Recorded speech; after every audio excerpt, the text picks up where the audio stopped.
Hello! Can you elaborate if the Hexagon Club needs 100k ADB and 100k average daily deposit? Kasi kahit may hastay akong 100k sa account ko, hindi ko na-enjoy yung sinasabi nilang free deposit interbranch. Which means, inalis nila ako as Hexagon. Thanks po. Hello everyone! This is Jazz. Hi Angel Q1950.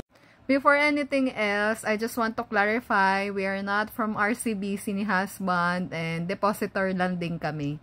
At sinishare lang din namin kung anong experience namin kay RCBC Hexagon Club. To answer your question po, yes, kailangan po ng ADB or average daily balance nyo po sa account nyo is 100k. Pwede po siyang sumobra, bawal po magkulang. Dito po sa end nyo na question na 100k average daily deposit, medyo na-confuse ako po sa question. Pero kung ang ibig sabihin nyo po ay kailangan bang mag-deposit ulit, hindi naman po. Basta meron po kayong again na 100k na maintaining balance para po ma-stay po kayo sa Hexagon Club na tier.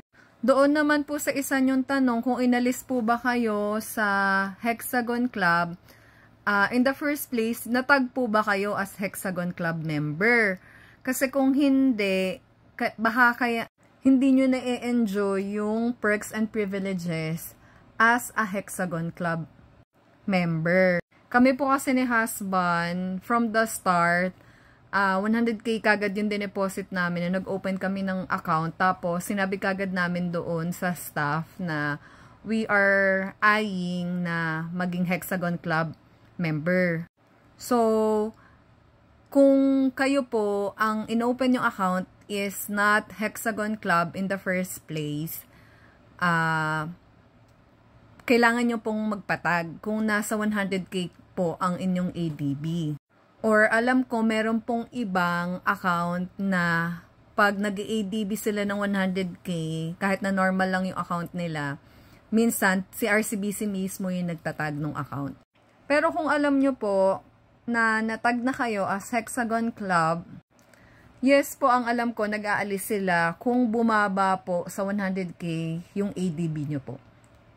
Kaya better po, punta po kayo sa branch nyo to confirm and to coordinate po.